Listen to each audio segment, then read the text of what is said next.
जब वे भोजन कर चुके तब धर्म के परम मर्मज्ञ भगवान बलराम जी ने बड़े प्रेम से मुखवास, पान, इलायची आदि और सुगंधित माला आदि देकर उन्हें अत्यंत आनंदित किया। इस प्रकार सत्कार हो चुकने पर नंद राय जी ने उनके पास आकर पूछा, क्रूर जी, आप लोग निर्दयी कंस के जीते जी किस प्रकार अपने दिन काटते हैं? अरे उसके रहते आप लोगों की वही दशा है जो कसाई द्वारा पाली हुई भेड़ों की होती है।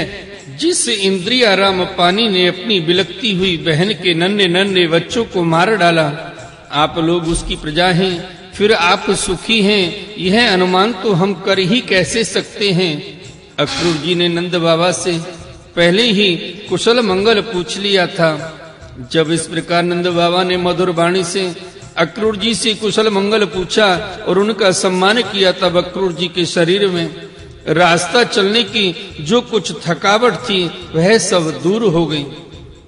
बोले श्रीमद् भागवत महापुराण की जय। आइए भक्त वृंदो, श्रीमद् भागवत महापुराण के 10वें स्कंद में 39वें अध्याय श्री कृष्ण बलराम का मथुरा गमन का प्रसंग श्रवण करते हैं। श्री सुखदेव जी कहते हैं, भगवान श्री कृष्ण और बलराम जी ने अक्रूर जी का भली भांति सम्मान किया। वे आराम से पलंग पर बैठ गए। उन्होंने मार्ग में जो जो अभिलाषाएं की थीं वे सब पूरी हो गईं। हे परीक्षित, लक्ष्मी जी के आश्रय स्थान भगवान श्री कृष्ण के प्रसन्न होने पर ऐसी कौन सी वस्तु है जो प्राप्त नहीं हो सकती? फिर भी भगवान के परम प्रेमी भक्तजन किसी भी वस्तु की कामना नहीं करते। देवकी नंदन भगवान कृष्ण ने सायंकालीन का भोजन करने के बाद अक्रूर जी के पास जाकर अपने स्वजन संबंधियों के साथ कंस के व्यवहार और उसके अगले कार्यक्रम के संबंध में पूछा। भगवान श्री कृष्ण ने कहा, चाचा जी, आपका हृदय बड़ा शुद्ध है, आपको यात्रा में कोई कष्ट तो नहीं हुआ? स्वागत है, मैं आपकी मंगल कामना करता हूँ। मथुरा के हमारे आत्मीय सुहृद कुटुंबी तथा अन्य संबंधी सब कुशल तो हैं, सब स्वस्थ हैं ना? हमारा नाम मात्र का मामा कंस तो हमारे कुल के लिए एक भयंकर व्याधि है। जब तक उसकी बढ़ती हो रही है तब तक हम अपने वंश वालों और उनके बाल बच्चों का कुशल मंगल क्या पूछें। चाचा जी, हमारे लिए बड़े खेद की बात है कि मेरे ही कारण मेरे निरपराध और सदाचारी माता पिता को अनेकों प्रकार की यातनाएं झेलनी पड़ी, तरह तरह के कष्ट उठाने पड़े। और तो क्या कहूँ, मेरी ही कारण उन्हें हथकड़ी बेड़ी से जकड़कर जेल में डाल दिया गया तथा मेरे ही कारण उनके बच्चे भी मारे डाले गए। मैं बहुत दिनों से चाहता था कि आप लोगों में से किसी न किसी का दर्शन हो। यह बड़े सौभाग्य की बात है कि आज मेरी वह अभिलाषा पूरी हो गई। सौम्य स्वभाव चाचा जी, अब आप कृपा करके यह बताइए कि आपका सौभागमन किस निमित्त से हुआ है। श्री सुखदेव जी कहते हैं, हे परीक्षित, जब भगवान श्री कृष्ण ने अक्रूर जी से इस प्रकार प्रश्न किया तब उन्होंने बताया कि कंस तो सभी यदुवंशियों से घोर बैर ठान रखा है।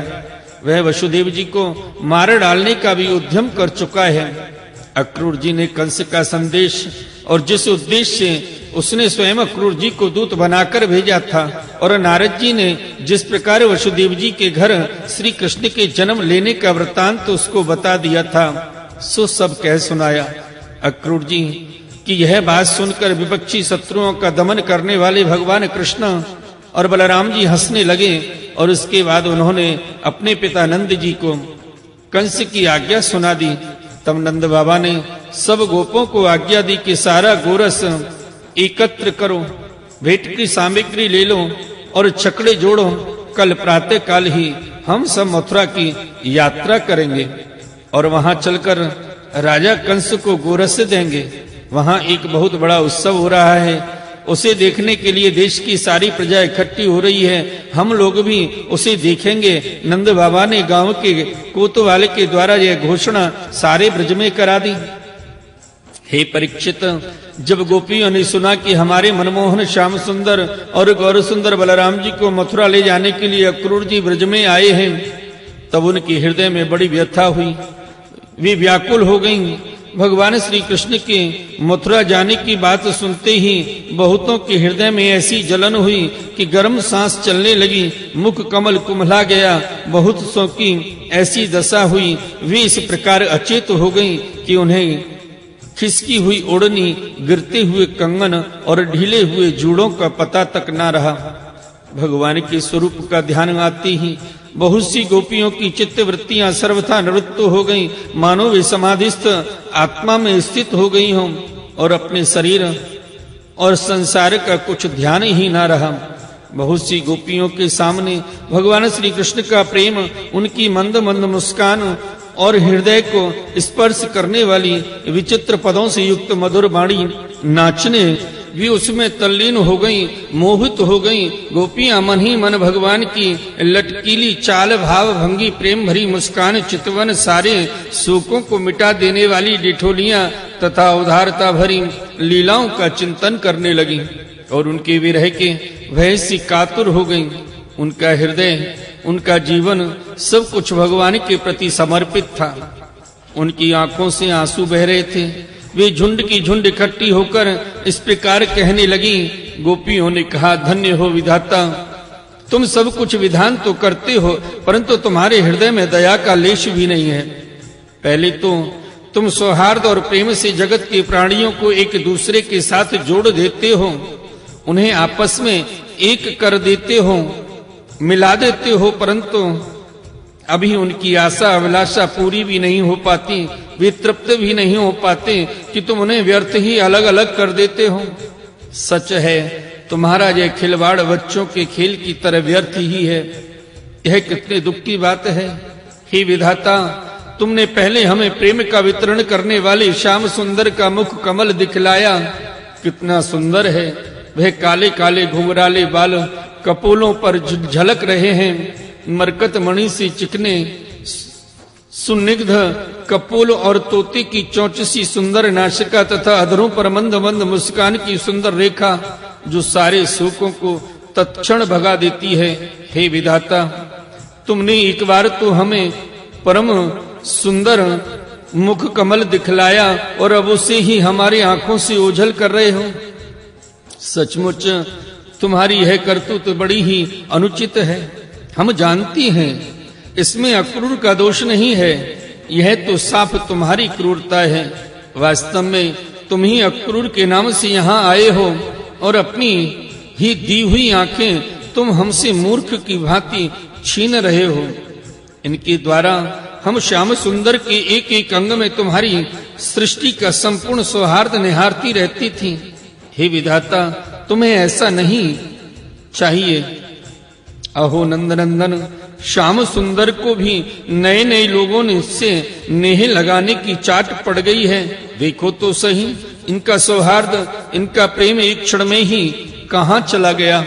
हम तो अपने घर द्वारा, स्वजन संबंधी, पति पुत्र आदि को छोड़कर इनकी दासी बनी और इन्हीं के लिए आज हमारा हृदय शोकातुर हो रहा है। परंतु ये ऐसे हैं कि हमारी ओर देखते तक नहीं। आज की रात का प्रातः काल मथुरा की स्त्रियों के लिए निश्चित ही बड़ा मंगलमय होगा। आज उनकी बहुत दिनों की अभिलाषाएं अवश्य ही पूरी हो जाएंगी, जब हमारे ब्रजराज श्याम सुंदर अपनी तिरछी चितवन और मंद मंद मुस्कान से युक्त मुखार बिंद का मादक मधु वितरण करते हुए मथुरापुरी में प्रवेश करेंगे। तब वे उसका पालन करके धन्य धन्य हो जाएंगी। यद्यपि हमारे श्याम सुंदर धैर्यवान होने के साथ ही नंद बाबा आदि गुरुजनों की आज्ञा में रहते हैं, तथापि मथुरा की युवतियां अपने मधु के समान मधुर वचनों से इनका चित्त बरवस अपनी ओर खींच लेंगी और ये उनकी सलज्ज मुस्कान तथा विलासपूर्ण भाव भंगी से वहीं रम जाएंगे। फिर हम गंवार ग्वालिनों के पास ये लौटकर क्यों आने लगे। धन्य है, आज हमारे श्याम सुंदर का दर्शन करके मथुरा के दाशार भोज अंधक और वृष्णवंशी यादवों के नेत्र अवश्य ही परमानंद का साक्षात्कार करेंगे। आज उनके यहाँ महान उत्सव होगा। साथ ही जो लोग यहाँ से मथुरा जाते हुए रमा रमण गुण सागर नटनागर देवी की नंदर श्याम सुंदर का मार्ग में दर्शन करेंगे, वे भी निहाल हो जाएंगे। देखो सखी, यह अक्रूर कितना निष्ठुर, कितना हृदयहीन है। इधर तो हम गोपियां इतनी दुखित हो रही हैं और यह हमारे परम प्रियतम नंद दुलारे श्याम सुंदर को हमारी आंखों से ओझल करके बहुत दूर ले जाना चाहता है और दो बात कहकर हमें धीरज भी नहीं बंधाता, आश्वासन भी नहीं देता। सचमुच ऐसी अत्यंत क्रूर पुरुष का अक्रूर नाम नहीं होना चाहिए। सखी, हमारे ये श्याम सुंदर भी तो कम निष्ठुर नहीं। देखो देखो, वे भी रथ पर बैठ के और मतवाले गोपगण चक्रों द्वारा उनके साथ जाने के लिए कितनी जल्दी मचा रहे हैं। सचमुच ये मूर्ख हैं और हमारे बड़े बूढ़े, उन्होंने तो इन लोगों की जल्दबाजी देख